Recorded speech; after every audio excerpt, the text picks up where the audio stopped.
Okay, Bernie and Justine are in her kitchen.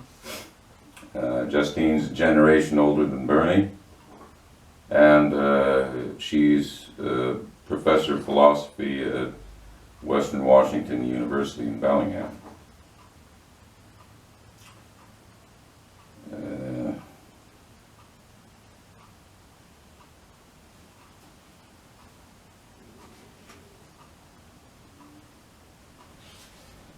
And she describes her courses and so on, and Bernie says, of all the names she rattled off, I recognized only 3 of them. You must give a lot of reading assignments. Tons, she said. After a pause, she said, Lawrence once wrote an essay entitled The Bright Book of Life, in which he presented his philosophy of literature and the function or role of the novel in society. My personal view is that a human life is composed of both living and thinking. And of course, these are always deeply interwoven and interpenetrate one another at every turn. Sure, I can see that, I said. Women so often plot with one another against men. The traditional patriarchy left us no choice, Bernie. I smiled and said, I've always believed that the first ladies we've had ever since the wife of John Adams have had a good deal of influence. Actual political power. Lady Macbeth, for instance. She laughed and said, yes, and what an insistent horror she was. I always felt sorry for old war-weary Macbeth, having to listen to her all day after returning home from the field of battle. Our conversation then swung on to the various stage plays we had seen. Justine had seen quite a number of them over the course of her life. She had stayed in New York for a few days once, having gone there to attend an academic conference, and she saw a David Mamet play.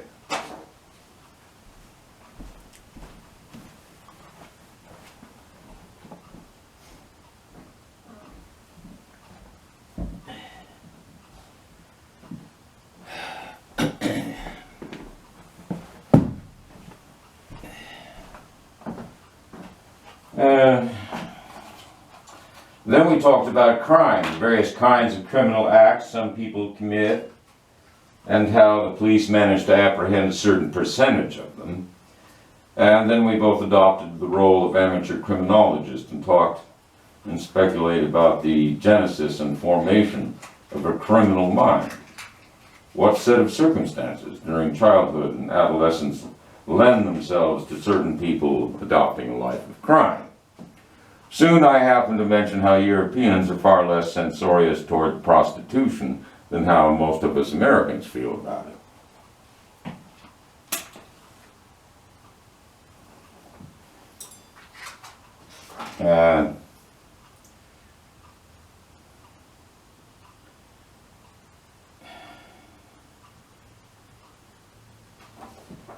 Then Justine remarked at some length upon the way teenagers and many of the ill-brought-up lowbrows besmirch their unlucky female targets by calling them sluts and whores.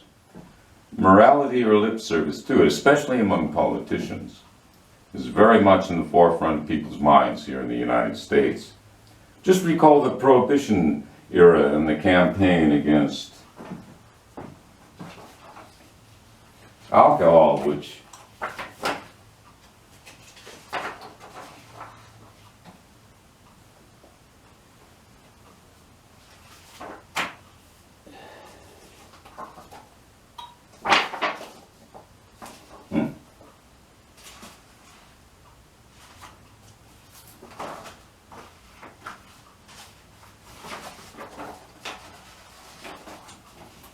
which led up to it, and some of those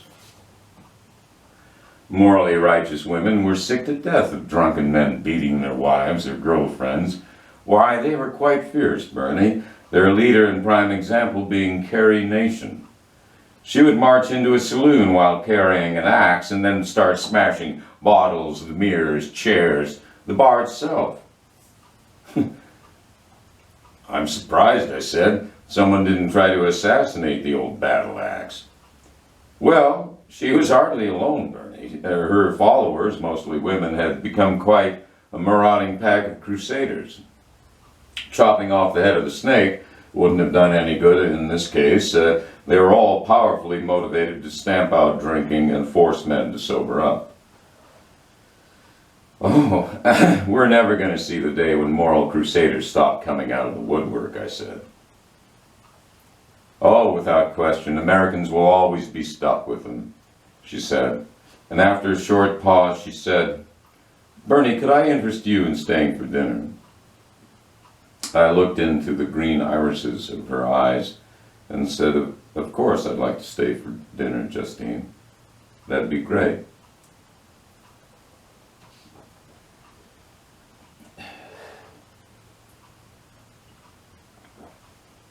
I was standing beneath the arch of the kitchen's entrance while watching Justine prepare our dinner. Although she wasn't too keen on it, she let me smoke in her house. It wasn't as though I'd be showing up on her doorstep every weekend. She had started some rice cooking in one of those fancy Japanese rice cookers, a shiny stainless steel affair.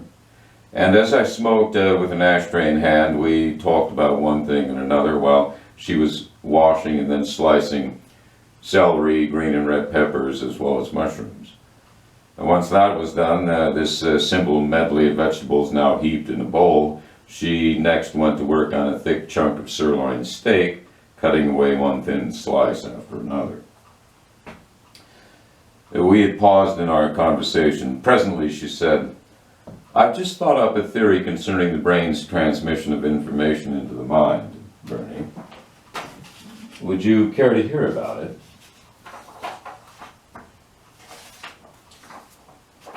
Okay, sure, I said, having no idea what she was going to say.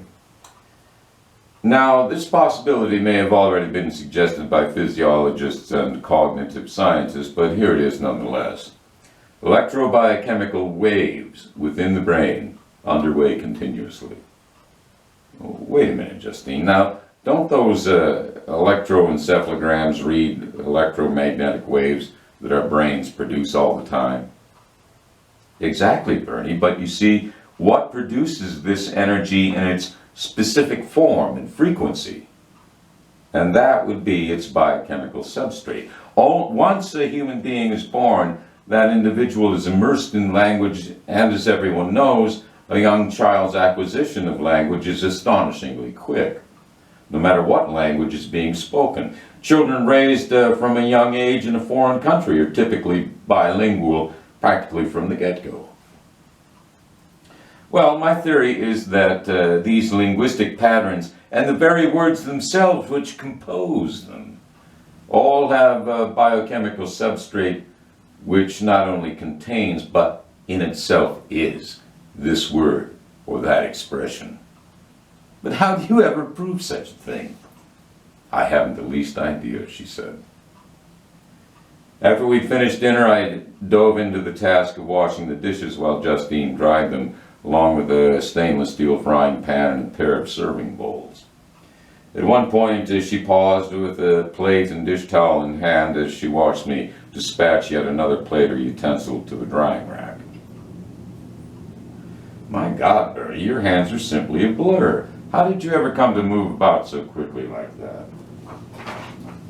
Oh, I don't know, I said, continuing my rapid work at the sink.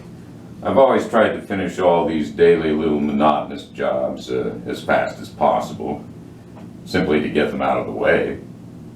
Well, I'm very impressed. You could be a sleight of hand magician for all I know. I laughed and said I took up that sort of thing for a while once when I was a kid. Once Justine's kitchen was restored to its spick and span order, we returned to the living room where we continued to talk for half an hour or so. I didn't really want to leave, but soon enough I mentioned that I needed to go. With her dog standing at curious attention nearby, she kissed me goodbye. Brother.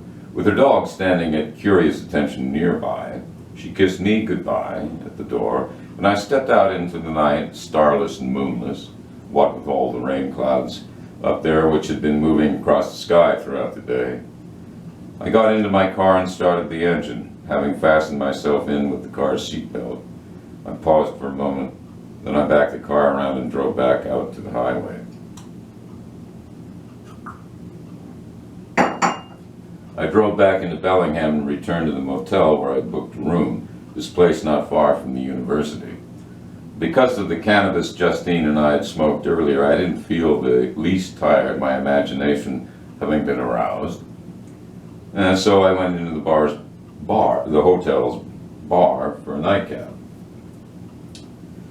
I'd been sitting at the bar with a glass of scotch and soda near at hand when a woman came in and happened to sit down right next to me, taking one of the few seats left in the house, apparently, although the place wasn't that busy. "What brings you to Bellingham?" she said to me in a friendly tone.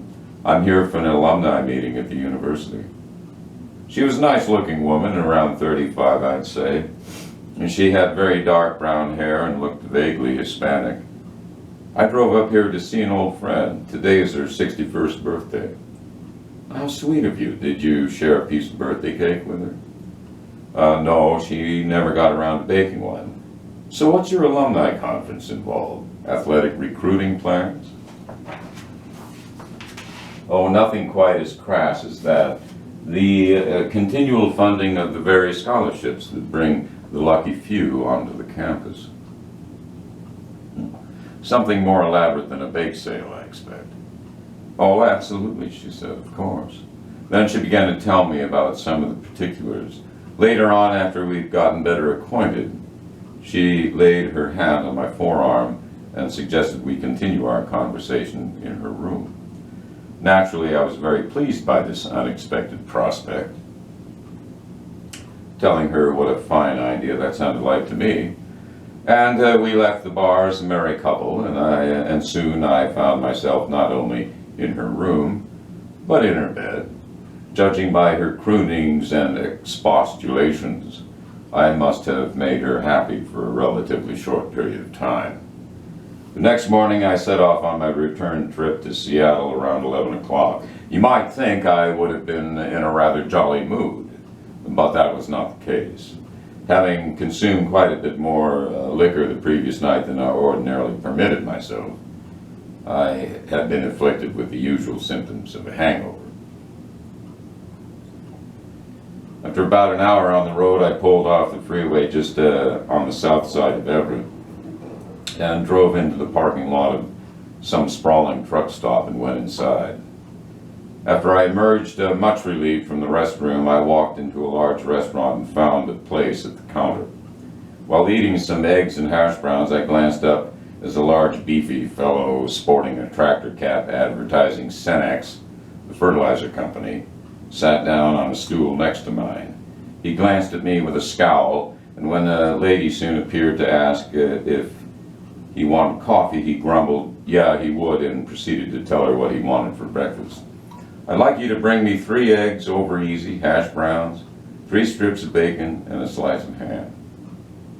"You got a big man's appetite this morning," the waitress said. "I sure do, every goddamn day."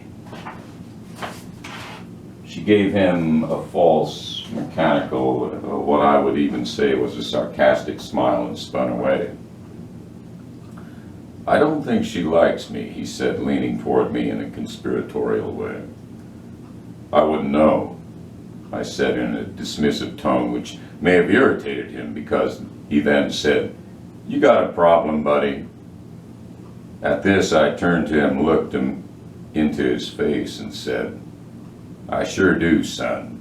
And that's you creating one by asking me that fucking question." And with that, I rose and left to pay for my meal at the cashier counter. Early into the following Friday evening, I was in my apartment mulling over just what I might do throughout the remaining hours of the night. I glanced over the newspaper in the entertainment section for a film I could conceivably enjoy. And of course all I found was the usual fare of comic book superheroes pitted against monstrous inhuman villains, or crime thrillers involving a demoted drunk of a detective investigating the murderous path of a dedicated serial killer, or a comedy of love featuring a leading male star as a bungler and his counterpart leading later is either a shrewd veteran liar or a ditz who bungles as often as their co-star. Then, while feeling a vague twinge of despair over the sheer likelihood that I'd find not a single movie I'd pay good money to see, I happened to notice an ad for Roscoe's Comedy Club.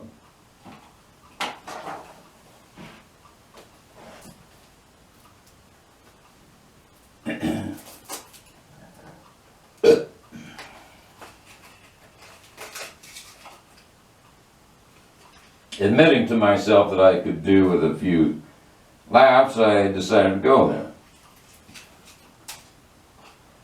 And then I considered what would surely prove to be a dilemma were I to drive my car there and then proceed to get trashed with a few too many drinks.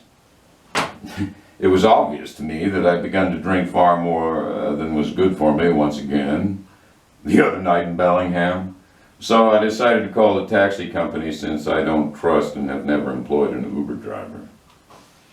About a half an hour later, I got a call from the cab driver who said he was waiting in front of the apartment building. I told him I'd be down there in less than 5 minutes. I stuffed my cigarettes into my shirt pocket, slipped once again into my suit coat, tore out my necktie altogether, stuffed my slim wallet into my front trouser pocket, tossed on my recently purchased trench coat, fetched out my old fedora from the shelf in the hall closet, snatched out my keys from the sofa end table drawer, went out the door and locked both the knob and the deadbolt and hurried down 3 flights of stairs to the street. The cabbie had his elbow resting on the bottom of the rolled down car window while smoking a cigarette.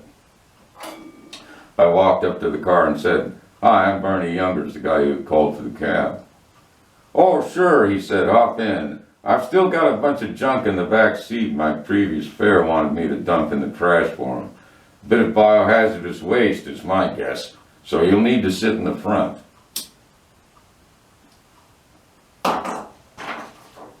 When we pulled up in front of Roscoe's Comedy Club, I saw that a small line had formed in front of the building. I paid the driver with a trio of $10 bills and walked up to the end of the line. The couple directly in front of me turned for a moment and gave me a pair of odd looks, then turned away. I then heard a muffled twitter from the girl, to which her young fellow responded with a few broad gestures along with 1 or 2 goofy-looking expressions on his face. Perhaps my attire had inspired this short-lived eruption of amusement, who knows? If you allow yourself to become irritated over someone else's remarks, and especially just a mere glance, then you've already submitted to their influence and power over you. Was I going to hand that to a pair of strangers? Fuck no. So I ignored them.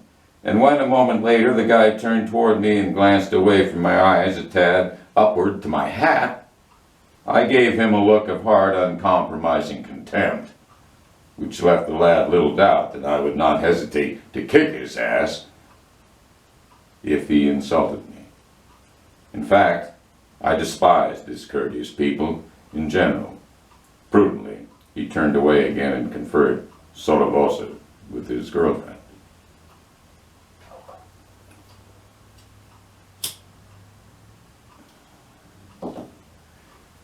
After I paid the door fee of $20, I went into the main venue and found a small table, well away from the merry couple who had stood just in front of me to get in.